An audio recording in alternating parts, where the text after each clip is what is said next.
Hello, everyone. Welcome back to Living the Dream podcast. I am Caitlin. I am your host. And today we have a very special guest, but I will introduce him in just a moment.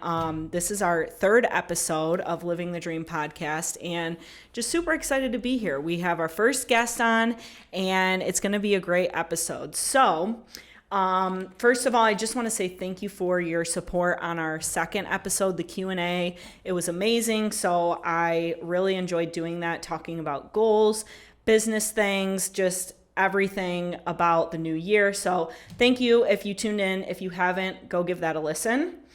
Also, I'm going to start doing something new. I want to do a little bit more audience interaction throughout the episodes. So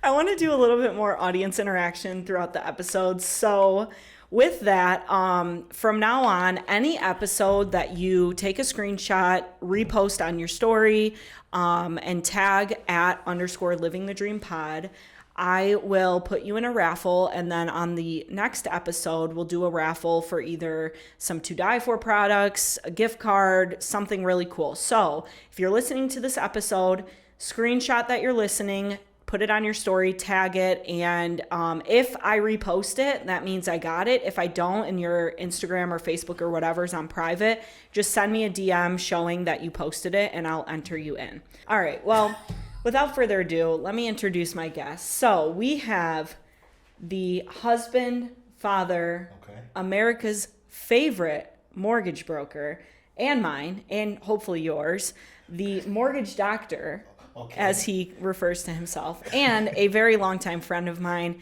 Tim Sandridge. Give it up. Give it up for Tim. So how are you today, Tim? I am amazing. It's a Saturday morning. I'm feeling amazing. I'm happy to be here. Yeah, we're out here recording, and obviously first guest, so I'm very excited to have you on.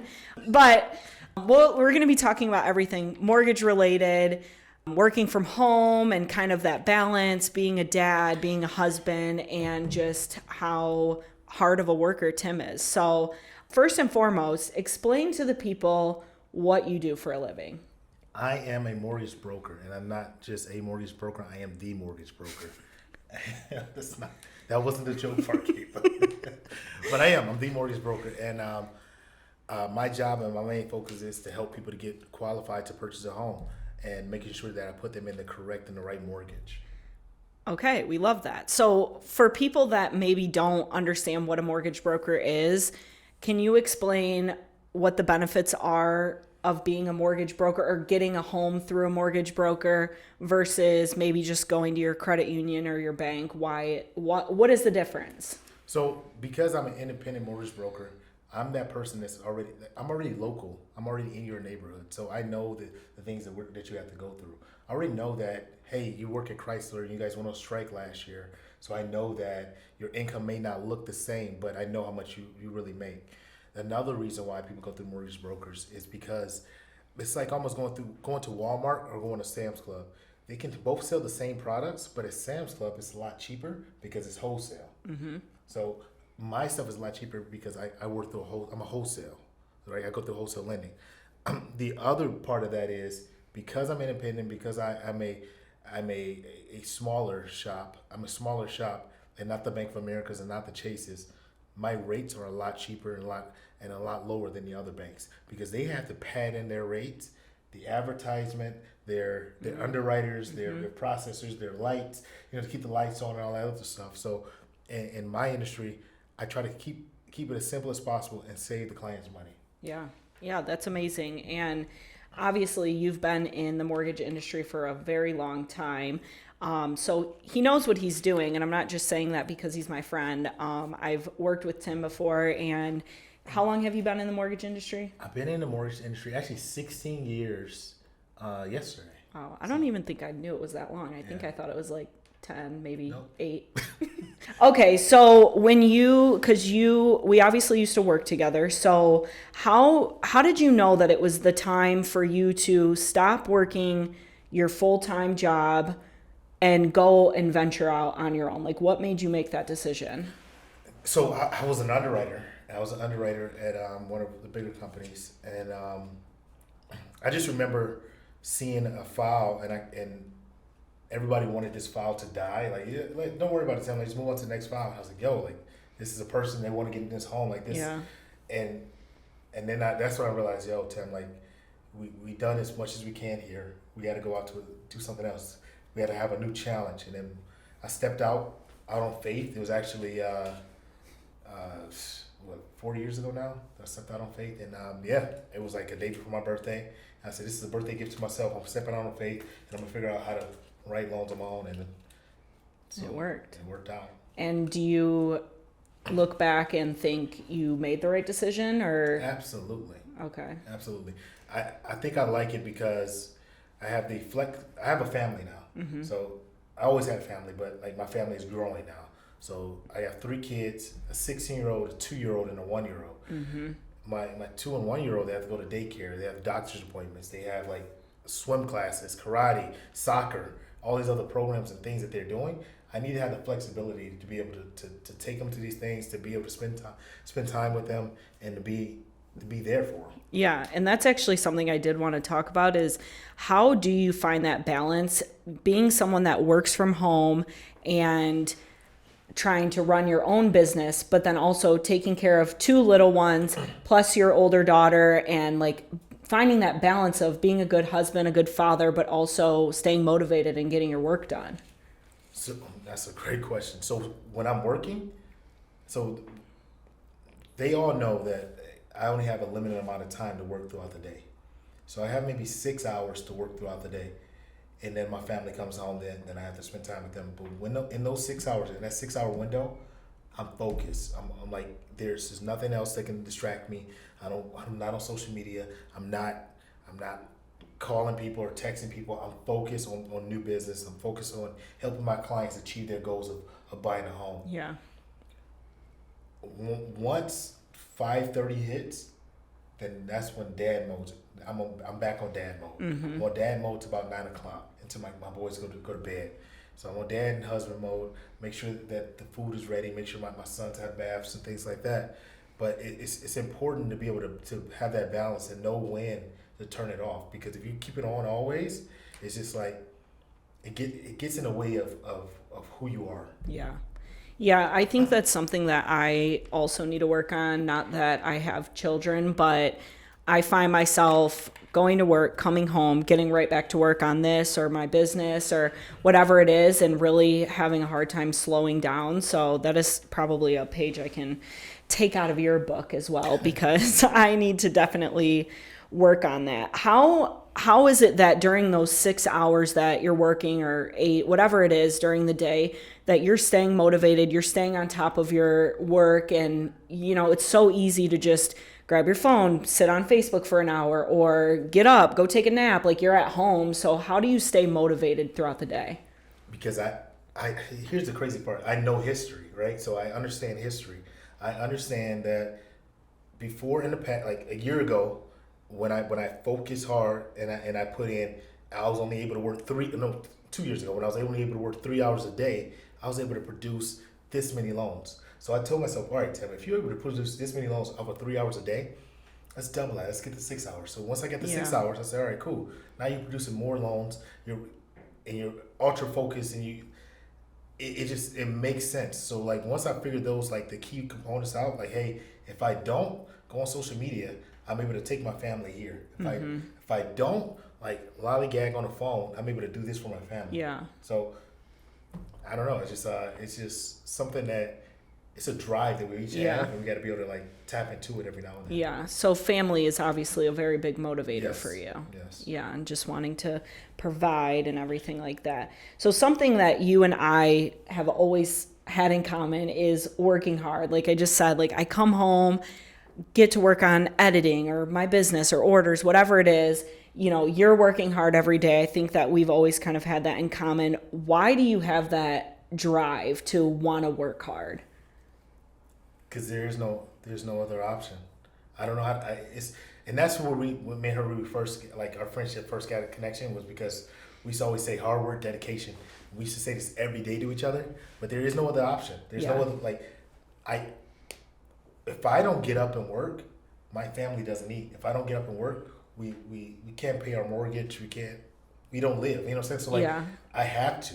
There's no other option. So some people, they may have options. They can go back to daddy's money. They can go back to mommy's money or whatever. But no, there's no other option for me. I have to work hard. I have to be the best. So every day I tell myself I'm the best. And this is for everybody that's out there. When you're talking to yourself, talk positive thoughts to yourself, because if you have those positive thoughts and you're able to trigger that thing in your brain, it's like it's a different vibe, different feeling. Yeah. Give us some of your affirmations. What do you tell yourself in the morning when you get up? You want to know, really? Yeah, give us a couple. When I first get up in the morning, after I get my kids ready and everything like that, and I get them off to daycare, I sit out in the office before I even make any phone calls. I look myself, like, I look at the computer and I say I'm the fucking best. I'm the fucking best. I know I'm the best. Nobody else out here can outwork me. Nobody else can outsell me. When I get on these phones, I will dominate. I will destroy everything. I'm the best. And then I pick up the phone and I start dialing. Yeah. And I don't stop until the time is done. Yeah. And I can attest to that, because as I was setting all of this up, Tim was on the phone. He was sending out texts. He's talking to clients, trying to get their loans closed. So, and it's a Saturday morning. It's not even a weekday. So that's pretty impressive. When did you ever have a moment in the last 16 years where you were like, I'm so passionate about mortgages? Like, was there a click, or did it just kind of gradually happen? It kind of it gradually happened, but it was like in the year 10 or 11, around that time, when I realized, like, yo, I think I'm in love with this shit. And then once I realized, like, yo, I love mortgages. And then once I said that out loud, and I kind of figured, like, no, that can't be true. Like, wait, this is a mortgage is like, you know what I'm saying, it's a loan. Like, how can you? But then I realized I love the fact of what it is that I do, whether it's me being an underwriter, a processor, a closer, a mortgage broker. I love the fact that I'm able to help people accomplish their goals and accomplish their dreams. So it's like, I'm in love with this shit. Yeah.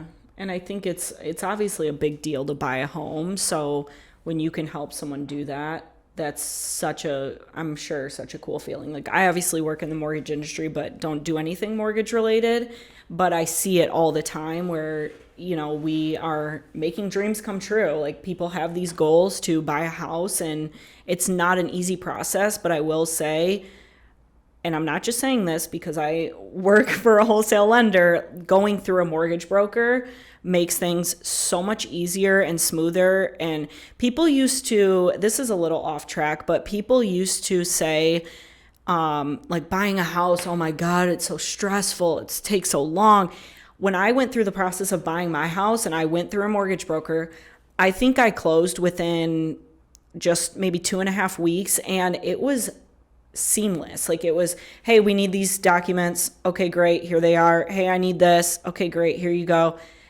And before I knew it, I was closing, and I'm like, wait, that's it? Like, it was so easy to go through a mortgage broker. And I think that's a big misconception that people have, is they don't get that it can be an easy and smooth process. Yes, the process to buy a home is actually very smooth. And I teach classes as well once a month at like different community colleges to either first-time home buyers or real estate agents on the process of buying a home. And the one thing I tell everybody is, it's the three-legged stool, or the triangle, right? The triangle or the three-legged stool of buying a home. And that's your income, your credit, and your assets.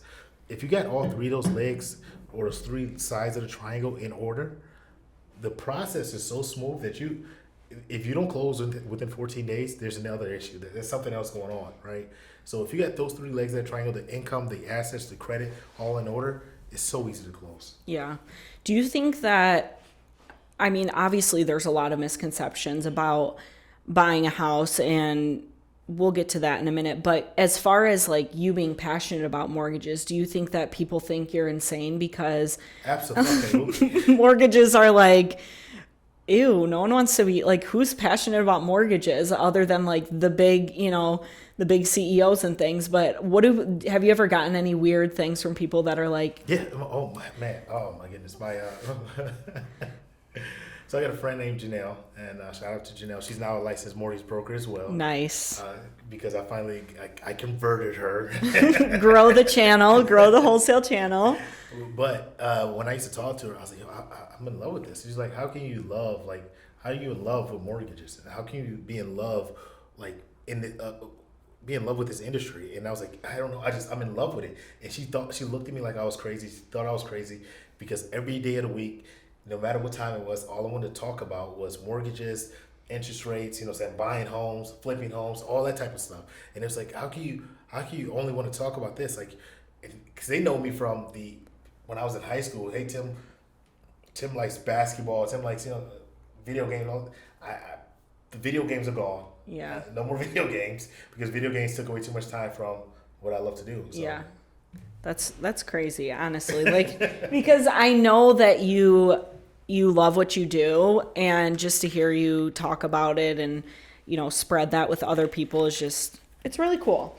What do you think, going back to like misconceptions, what are misconceptions that people have about getting a mortgage or the process and things like that, other than it sucks and it's difficult? So I get when people call in, we always get that one person. What's your rate? Tell me what your rate is. People don't understand that the rate really depends on you, right? You as the person, because the rates itself are pretty much the same. They're standard across the board. There's different things that different lenders, like the LLPAs, loan level price adjustments, that makes the rates cost differently. But the rate itself depends on you, the borrower. Meaning, what's your credit score? How much are you putting down? You know what I'm saying? So there's different things that makes these rates. So when people call and ask that question, it's like, I can just yell a rate out to make you stop asking that question. But if you really like, what's the root of it behind it? And another thing that people like to say, and this is what real estate agents like to say. Hey, Tim, yeah, I'm getting out of the industry. I'm like, what's wrong? The interest rates are too high. And I'm like, well, let's calm down. Let's pump the brakes. The interest rates are just too high, Tim. Nobody's buying homes. I'm like, well, let's calm down. The truth is, people buy homes for a million reasons. But interest rates are at the very bottom of the list. People buy a home because they got married. People buy a home because they got divorced. They have kids. Kids go off to college. They downsize and they need more room. They just had they buy homes for a million different reasons. Rates are at the bottom of the list. Like, rates just determine how much of a home that you can buy. Yeah. So. Yeah, that's interesting, honestly, because people, I feel like, focus a lot on the rates, and we've heard a lot of that, especially in the last year with rates being a little higher. Not a little higher, a lot higher, yeah. But I feel like that's a big thing. Here's the craziest part about all that. What the rates are right now, like the sixes and the fives, that's actually where it's the average. In 2020 and 2021, that was crazy. Yeah, that was never seen before. Like 2%, 2.9, and I called somebody at a 1.75. Dang. They were never. I told them, never leave your home. Yeah, never honestly. sell. So yeah, that's crazy. I mean, I think that people saw that happen, and then rates started going back up, and it was like, oh my gosh, now there's a 4% rate, and it's like, that's not really that bad of a rate, to be honest. Ask people this: hey, what's the rate on your credit card? Right. They have no clue. What's the rate on your car? Well, I don't know. Like, what do you mean you don't know? Yeah. Right. So. Yeah, and rates are. I mean, I know they're starting to come down now. Yep. So when they were higher, how did that affect you? Not only with your business, but just trying to motivate yourself every day. See, I'm so happy you asked that question. Oh my God, I'm so happy you asked that question. Because some people, the other mortgage brokers out there in the world, because I'm in a pool of different lenders and different mortgage brokers and underwriters because of my history and my past and everything like that. So we all got different group texts and all that. Yeah. And people start talking negative. The rates are 9%, 8%. Okay. I can't control that. Right. That's what I was just about to say. You can't control the rate. I can't control the rates. I only control what I can control. Yeah. So the rates are higher, right? So that means that maybe I got to do a little bit more work. Maybe the clients are not walking in through the door like they used to. Maybe the 100 calls I was doing a day, maybe I need to step it up to 150. Yeah. You know what I'm saying? Maybe now, like I said, after my kids go to sleep at 8:30, 9 o'clock, I get back on for another 3 hours. Yeah. And that's what I've been doing. So I find ways around it. Like Saturdays at work, Yeah. Sundays at work. You just got to find a way to win. Do you think that you, like, it almost motivates you more when things are more difficult? Yes. Yes. I love it when somebody tell me I can't do shit. Yeah. It makes me like my. Shout out to my wife. I love you. You know I love you. So my wife told me the other day, I was like, man, it was kind of. I'm so blessed in a sense where my problems are first world problems. Yeah. Like, you know what I'm saying? They're not like my problems are like they're like, Tim, that's not a problem. Like, Yeah. So I'm like, man, babe, I haven't closed a loan in a week. Like, I don't know what I'm gonna do. I haven't closed a loan in a week, and I'm crying. I'm bitching to my wife, right? Not bitching to her, but like I'm crying to her. She tells me, well, maybe you should start processing, because I was a processor and an underwriter. Yeah. Maybe you should start processing loans for the other mortgage brokers who have loans. That's it. Immediately, I was angry, but it's like, this was her way of motivating me. Like, yo, stop bitching, get up and start dialing. So immediately from that conversation, I went back to my office. I started back dialing. Yeah. That day, I wrote 2 loans. I found a way how to get 2 other loans to clear the close. And like, I was like, yo, like, no. Yeah. This is when She knew. I burned the fucking the boat. Like, Yeah. we're not going back. She was like, all right, I'm going to just try to, like, really just get to him so that he gets his ass back to work. Yeah, she knows. Like, she's like, yeah, like, you need to figure it out, because she's like, we have 3 trips planned this year. Right. If you don't figure this out now, like, I don't know how, like you're not going on the trip. Yeah. Like, you're staying home, and she's gonna gonna go without you because you're not going.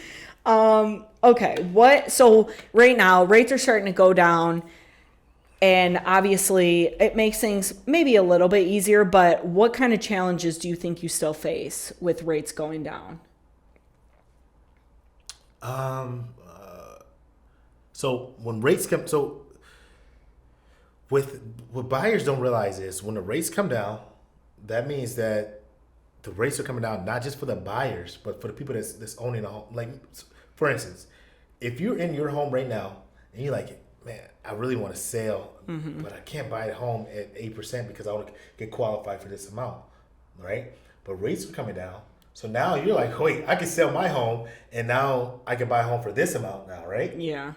So now what's happening is it's becoming a more competitive market again. So now the rates are coming down. There's more people entering into the market. So not only are like the people that are already out there trying to buy a home, the people that are now they need to sell their current. Yeah. Now they're selling homes, trying to get back. So it's just becoming a more of a competitive market. Yeah. So now instead of you putting in an offer, 1 or 2 offers, you may have to put in 6 or 7. Yeah. I actually was just talking to someone a couple weeks ago that was putting an offer in on a house, and she's like, we put in 10 grand more than asking, and they're still like in a bidding war because it's starting to get to that point where it's getting competitive again. Can I say? Yeah. Let me tell you this. So we know how like we all laughed at, like not me, but everyone else, they laughed at people when they purchased a home in 2020 and 2021. They all like, the market's crashing. Why would you buy a home right now? Now we're looking at like, damn, I wish I would have got into the market when those people got into the market. The same thing is about to happen in these next 3 months, right? So from January to April, it's going to be the exact same thing. People are going to like, why are you guys buying homes like that? If you buy a home right now, you're going to be looked at as the smart people again. Yeah. So. And the thing is, like, even if you buy a home right now and what are rates, 5-6%? Yep. If they go down in the next 4 months, like, you can refinance. And like, that's what I did because I bought my home in 2019 and then 2020 hit and I refinanced and I have a really good rate now. So it's like there's a lot that I think people don't understand, but I think that's where you come in as the mortgage broker. And not only are you trying to find these better rates and trying to help out the borrowers, but also educate people. That is the main component of us as mortgage brokers. We need to be able to educate the people and show them the way how to save their money, how to be able to put their money to good use for them. Because sometimes I get clients all the time. Hey Tim, I got 80,000 because my grandfather passed away. He left me 80,000. I want to buy a home. I'm gonna put down 20%. I said, all right, we can put down 20%, but does the 20% make sense right now? Yeah. Like, can we put down less and have you save money and like go forward from there? Right. And you just gotta find ways to help people. Yeah. So what would you say are some of your goals for the next few months or for this year? So last year I fell short of my goals, right? Last year I did 71 units. I wanted to do 100. Okay. So this year I'm going to go for 125. Okay. 125 units. I want to be half of those. I need them to be first time home buyers. Okay. First time home buyers. And by units you mean loans? Yes. Okay. Yes, loans. And half of those I want those to be first time home buyers. The other one of my goals is I want to continue to teach classes for first time home buyers and investors at least twice a month, right? So I want to kick it up to at least twice a month. I need to do more open houses. I want to be out there with the public, with the people more. I need people to understand the importance it is to buying a home, because home ownership, like people think I'm pushing it because this is what I do. Right. I'm pushing it because home ownership separates people from classes. People that own homes, they potentially have more net worth than others, right? Yeah.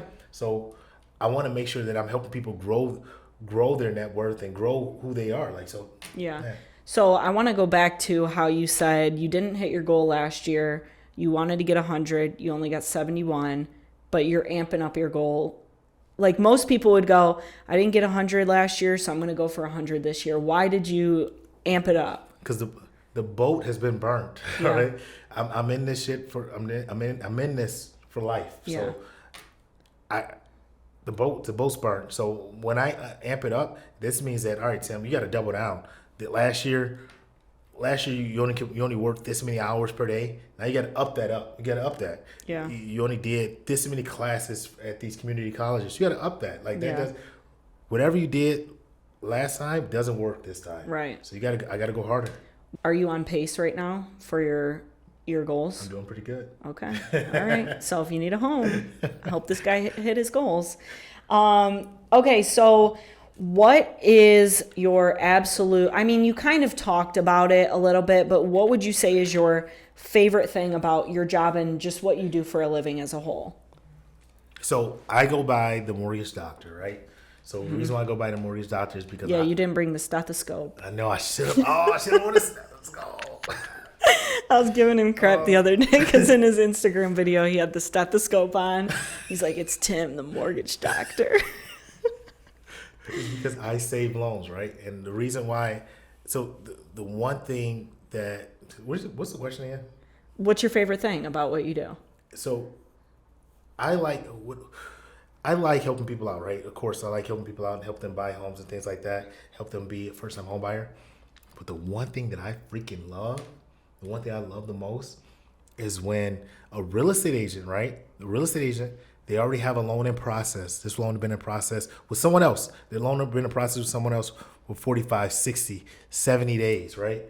And then they're like, Tim, you mind stepping in and helping out? I'm like, yeah, no problem. I step in, I help out, and I get the loan closed in 10, 14 days. Mm-hmm. And just to know that there's other people out there that believe that they can go to a bank, like a Bank of America or a Chase, and they think that they have the same skill set as me. It's like, that's crazy. And it's like, I don't know, it's almost like that Mamba mentality. Like I like it when my back is against the wall, and I like it when I know that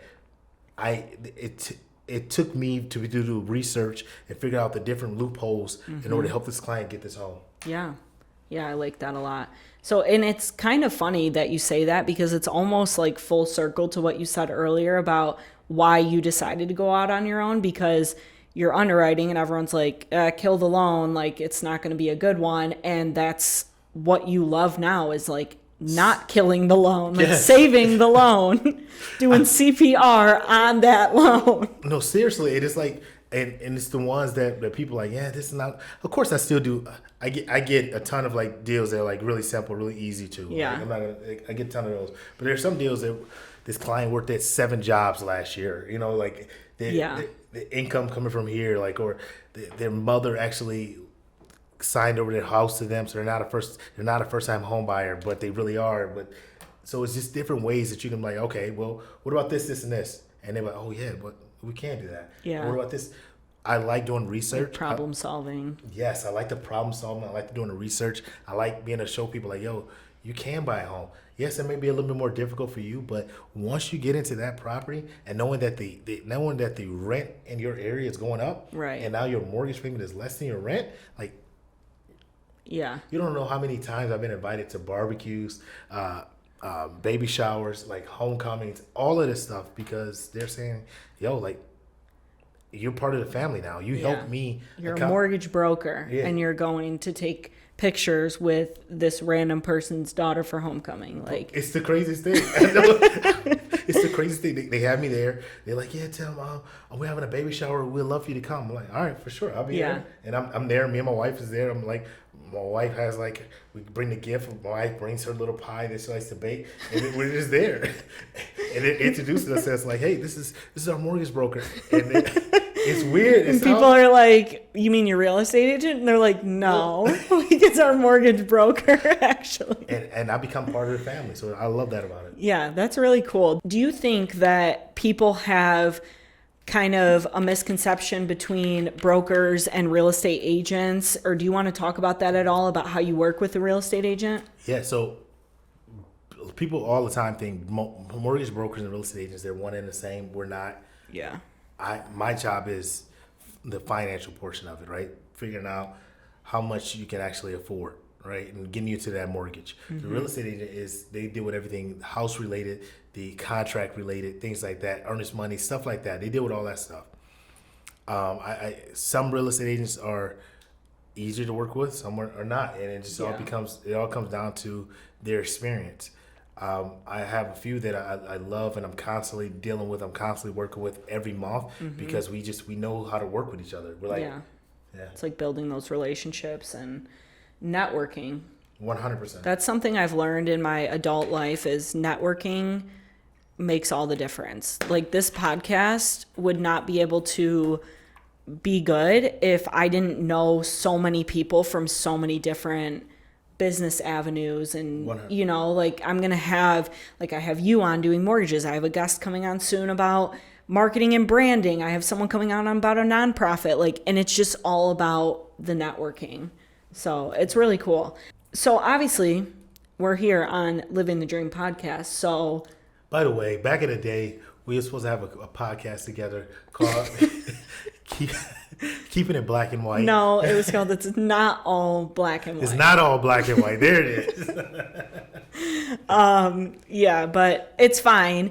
It's actually funny now because we were going to do that. And then Tim now does his own little podcast, mortgage related. Yes. And then I have Living the Dream, obviously. So, yeah, we're just kind of doing our thing, same but different.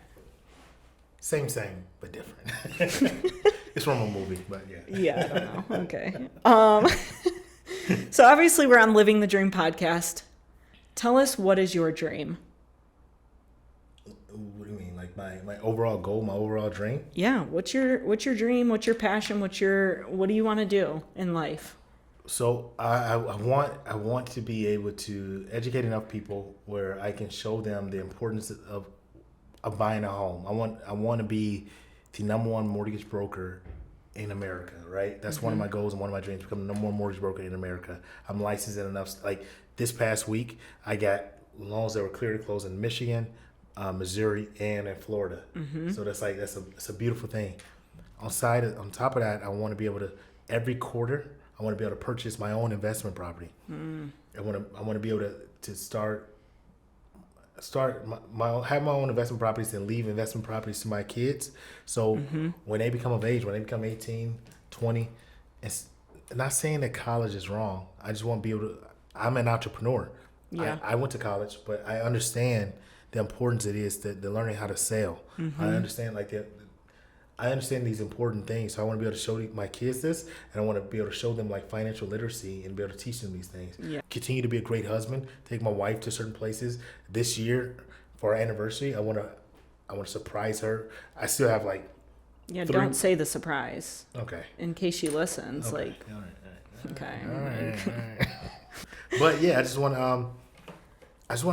to continue to learn every day within my craft. Like I love this. I'm in love with what I do. So I don't know. I think that's really cool too. The fact that mortgage brokers and independent mortgage brokers or entrepreneurs just in any aspect, a lot of them would be very focused on, I want to make this much money. I want to, do this, which I'm sure you have those goals. But the one thing that stuck out to me was when you said, I want to continue educating people about why buying a home is such a good thing. And that just is such a testament to the personality that you have of wanting to help people and wanting to educate people and not just be in it for yourself and for the money and, all of that. Here's the craziest thing. So I get people all the time, like, real estate agents all the time. They always ask me, Tim, how much money do you make? And I'm like, I don't know, I mean, I know how much, but like, why does it matter? Yeah. And they're like, we just want to know how much money you make. And the truth is, I tell them all the time, if you focus on the money, then that's the only thing that you're going to be focused on. Right. I just focus on helping people and try to help as many people as possible, and the money just keeps rolling in. Yeah. So like, I focus on helping people, and the money will take care of itself. And then, boom. That's what I've said on this podcast is, obviously this isn't monetized, but I like doing it and I like the whole process and talking to people and editing.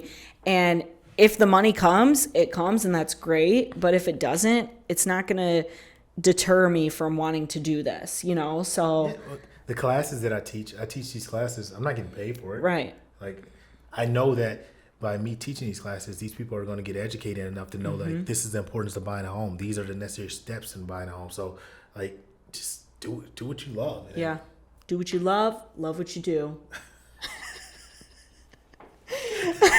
You sounded like what's his name from Fast and the Furious, Van Diesel.